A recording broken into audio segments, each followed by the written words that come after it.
So, I had somebody asking in the comments a while ago on my FastLED tutorial video how to make a light pattern on their LED strip kind of like this. I wasn't really sure what to call this pattern. My running title is Pew Pew Lights or Choo-choo Train Lights or something. I don't know. If you were trying to Google this pattern, what would you type in on Google to find it? Let me know down in the comments and I'll add some hashtags or something to help the next guy out. Anyway, I'm going to dive into the code a bit and explain how it works in this video. I'll have a link to the code down in the description. I have it uploaded on my website right now, and I may put it on its own page eventually, but make sure you scroll all the way to the bottom of the page if you click that link, since I have some other code examples on that page as well. The other code examples are from my full tutorial video on how to set up an Arduino Nano with a WS2812b light strip using the FastLED Library. There will be a link to that down there as well. I'm going to be brushing over the stuff that's already covered in that video about the general hardware and software setup. So I wanted to make the code easy to adapt to different light strip setups. I'm using a 60 LED light strip in this video, but you can change a few things in the top of the code if you have a longer or shorter light strip, or you want to change how long each block of lights is going down the strip, or how wide the gap is between the light blocks. I did accomplish this, but with a few constraints. I put some comments in the top of the code to describe these constraints, but basically, whatever the number of LEDs in your light strip is, which is defined by numLEDs in the top of your code, it has to be divisible evenly by the defined gap size plus the block size. So numLEDs divided by gap size plus block size can't have a remainder for this code to work properly, or at least the way I intended it. It does work, you end up with crazy weird things at the end of your light strip. Anyway, gap size and block size is completely adjustable though, as long as you follow this constraint. The delay time is adjustable as well to speed up or slow down how fast the pew pew lights move down the light strip. Another constraint, as the code is currently written, is that your gap size and block size can't be lower than 2 on a 60 LED light strip, or 4 on a 120 LED light strip, 8 on a 240 LED light strip, etc., etc. You can adapt the code, however, to get around the constraints just by copying and pasting some code, which I'll show you how to do in a minute. Or you could just bypass the startup section. We'll discuss that in a minute as well. Alright, let's run through the declaration section of the code real quick. The first section should look familiar. It's all the same includes and defines as in the Arduino Nano WS2812b FastLED tutorial video that I mentioned earlier. Next we have the adjustable section for the sketch. I made these variables instead of defines so that we could dynamically change some of these values within the running sketch for some cool effects.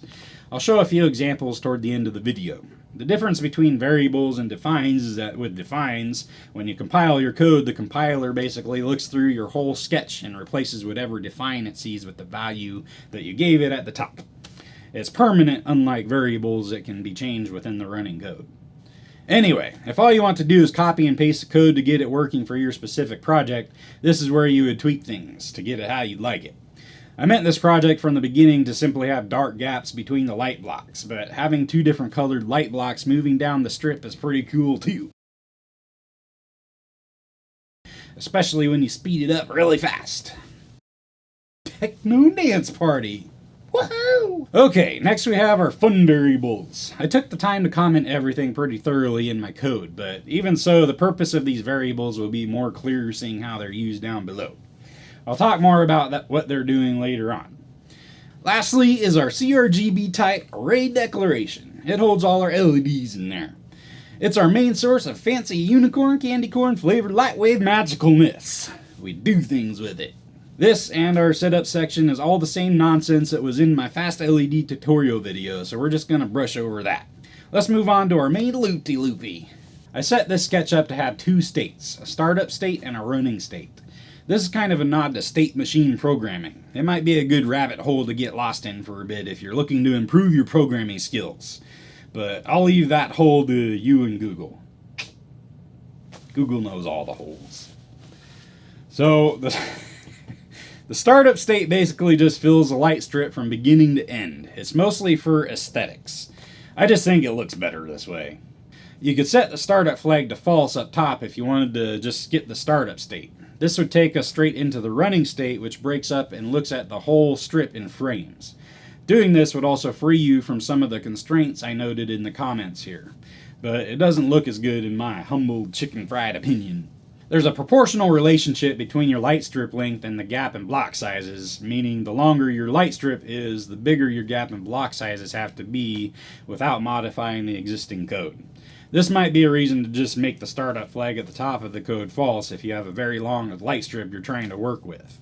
Then your block and gap sizes don't matter. If you like having the startup section in the sketch, but you have a very long light strip, you can also just copy and paste the if statements in the startup section following the same pattern I have going.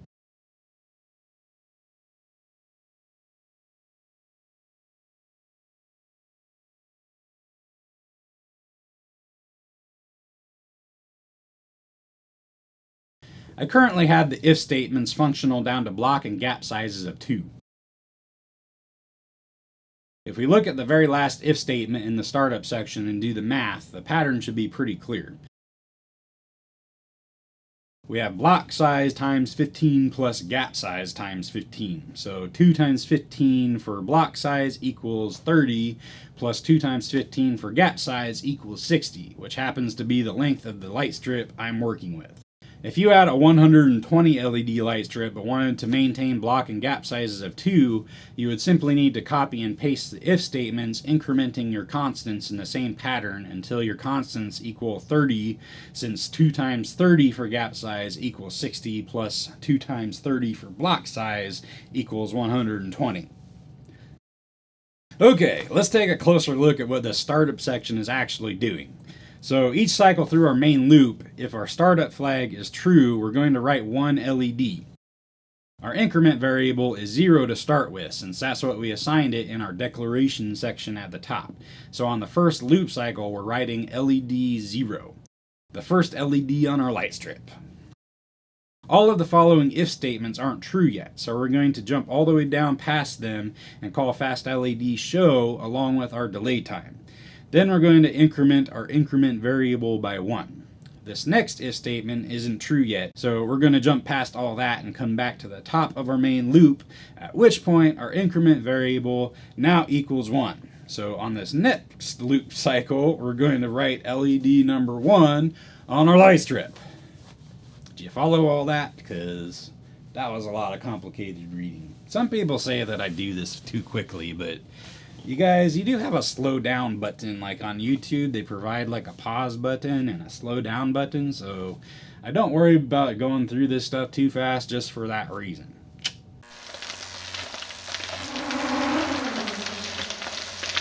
These light strips remember what you've written to them until you write something different, so it still remembers what you've written to LED number 0 in our first loop cycle. We don't need to write LED number 0 again until we actually want to change it, which we'll get to in the first if statement here. Again, none of the following if statements are true yet, since in this example my block size is set to 5. We'll call our FastLED show and delay and then increment our increment variable once more. After enough loop cycles, our increment variable would be greater than or equal to our block size. So we'll start executing this first if statement in addition to progressively setting 1 LED at a time down the light strip like we've been doing. We'll be setting 2 LEDs at a time with each loop cycle now. So our increment variable will be equal to 5 at this point in this example going into our first if statement here. If we work the math in our LED array increment, which equals 5, minus block size, which equals 5, will equal 0.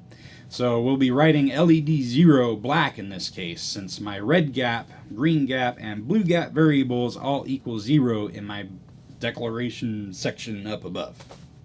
Cool. Again, we'll continue this pattern until our next if statement becomes true, where our increment variable needs to be greater than or equal to our block size plus our gap size, which will be 15 in this example, since I have gap size set to 10 above.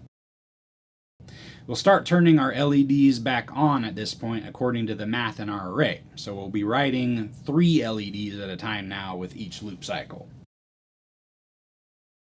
That's basically how all the following if statements work going forward, so I won't waste any more time going through and explaining all of them. Eventually, our increment variable will increment all the way up to the end of my 60 LED light strip. At this point, our if statement at the end of our startup section will become true, since increment will be greater than or equal to numlets. In this if statement, our startup flag will be set to false, which will move us out of our startup section of the sketch and into our running section below. We're also setting our increment variable back to 0, which in hindsight isn't really necessary. I was going to use it again in my running section, but that's what I'm using my leapfrog variable for. It's a bit wasteful, I guess, but leapfrog is more descriptive for what we're actually counting in the next section.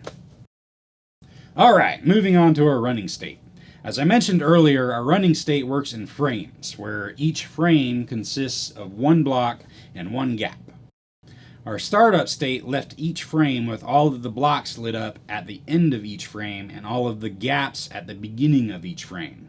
The running state basically just flips-flops each frame so that the gaps end up at the end of each frame and the blocks end up at the beginning.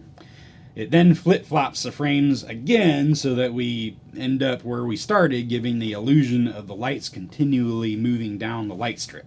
So let's look at the code. So our startup flag was just made false at the end of the startup section, which allows us to move into our running state via this if statement. Immediately after that, we have a permanent while loop, since we'll never have to run the startup state again. Within this permanent while loop, we have two flip-flop while loops.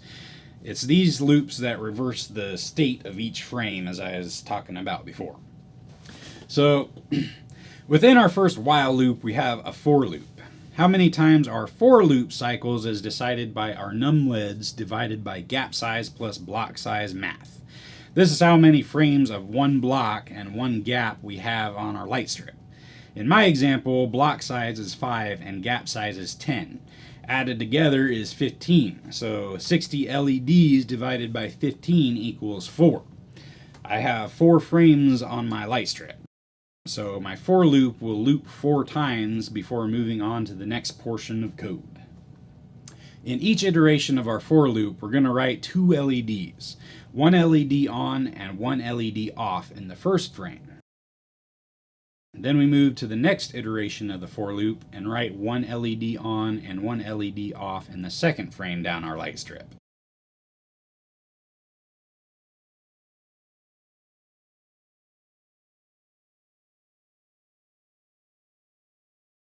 We do this until we've reached the end of our frames, at which point we've completed our for loop, and then we move to the next section of code. We'll then show the 2 LEDs we changed in each frame with the FastLED show command followed by our delay time. After that, we increment our leap variable. If you look at the if statement after this, you'll see the leap variable is what will move us out of our first while loop and into our next while loop. If leap is greater than or equal to block size, we set our flip-flop variable equal to not flip-flop. Since flip-flop is a bool or boolean value, it just changes the state of what it currently equals, like flipping a light switch. The flip-flop variable is what keeps us in each while loop. So, the if leap is greater than or equal to block size part might be a little confusing at first. But if you think about it in frames, it might make a little more sense. After our startup section completed, it left our blocks at the end of each frame. To flip-flop our frames, which is the whole goal of this first while loop, all we need to do is write those last 5 LEDs off and the first 5 LEDs in the frame on. So the first while loop will cycle 5 times to flip-flop our frames in my example before moving on to the next while loop. The actual LEDs commands that I'm using in the for loop to change the LEDs can seem like a lot to wrap your head around. I'm going to try to not spend too much time explaining these. My best advice is to work backwards when trying to program something like this. What I did was just think about which LED I wanted to change and then work backwards to figure out what math I needed to make that happen. I'll walk through the first one, but really that's all I did for all the other ones. The math in our first one is leap plus gap size times I plus 1 plus block size times I. Working from our internal parentheses outwards, because order of operations is a thing, we start with I, which equals 0, plus 1 gives us 1. Multiply this by our gap size, which equals 10, and we get 10. In our other parentheses, we have block size times I. Block size equals 5 times I, which equals 0, gives us 0. We've worked all the math in the parentheses, so now let's add it all together. Leap equals 0 plus 10 plus 0 equals 10. So on the first iteration of our for loop, we're setting the 10th LED on our strip to black.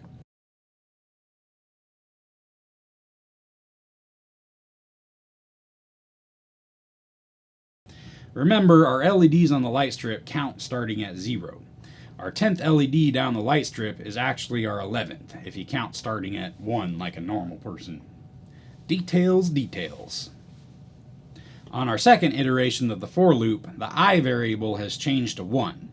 I'll leave the math to you on this one, but you should arrive at 25. We'll be turning the 25th LED off, which is the trailing lit up LED in our second frame. If you follow the math through the rest of the frames, we'll have turned off the trailing LED in each frame.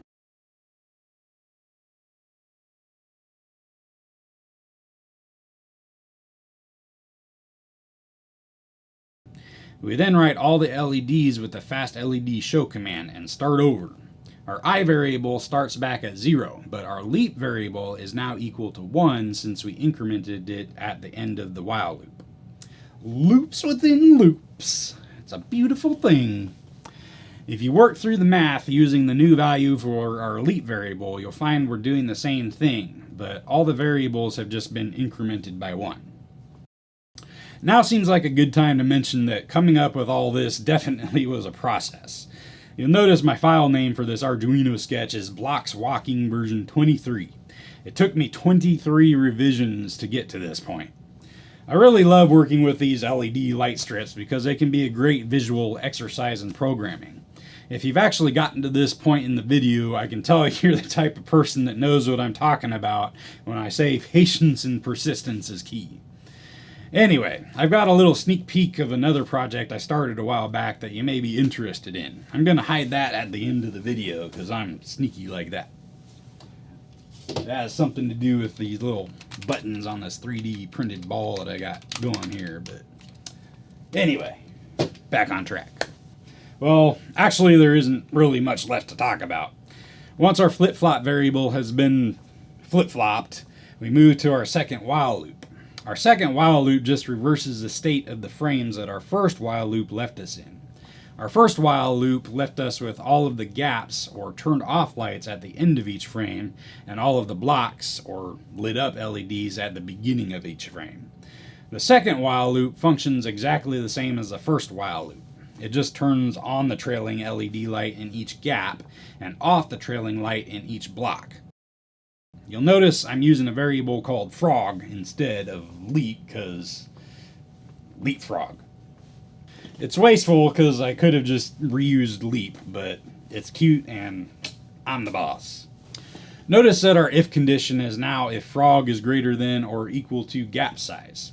This is because our gaps are all at the end of each frame now. So to reverse each frame in this while loop, we're going to have to write each LED through our gap at the end of each frame instead of our block like we had to in the last while loop. Everything else is pretty much the same, except for some slightly different math where we're setting our LEDs. Cool beans! Thanks for hanging out and listening to my nonsense, guys. I know a lot of you guys like that I go into a lot of detail, so I figured more details is good. To finish off the video, though, I thought I'd show you some cool variations of this code. So, cue that beautiful bean footage. Anybody remember those commercials? No? Yeah, I'm an old guy. I remember the baked bean commercials. Dude, that beautiful bean footage. That was from when I was like 14 years old. That was forever ago.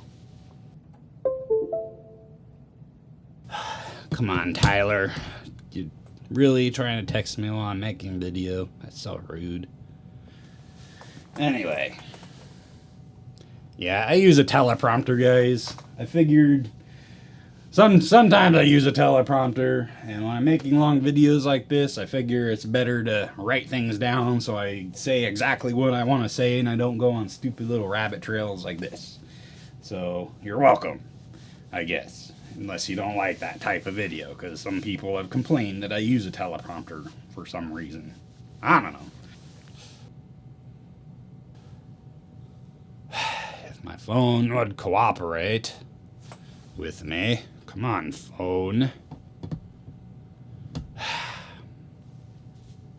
You ever get tired of just having to know things for a living? Alright.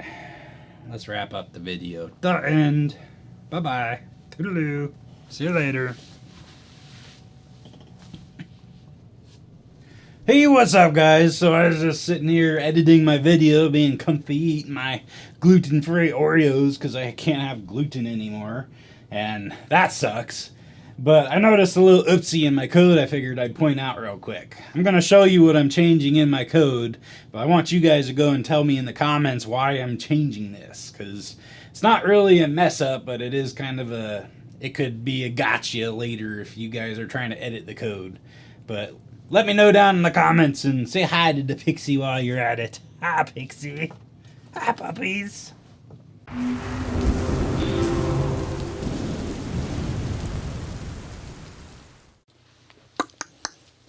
Is this thing on? I don't even remember how to use my camera anymore.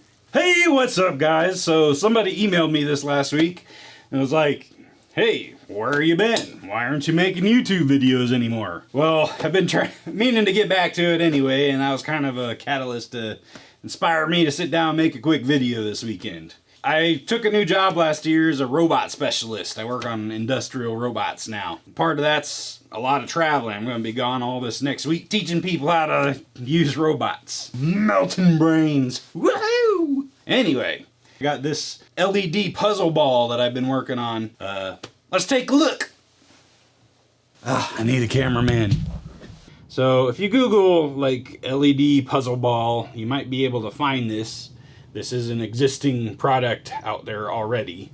I used to have one of these when I was about 14 years old. It was just a ball, and it had buttons all the way around it. When you push a button, it would change the states of lights around it, which is kind of what I got set up right now.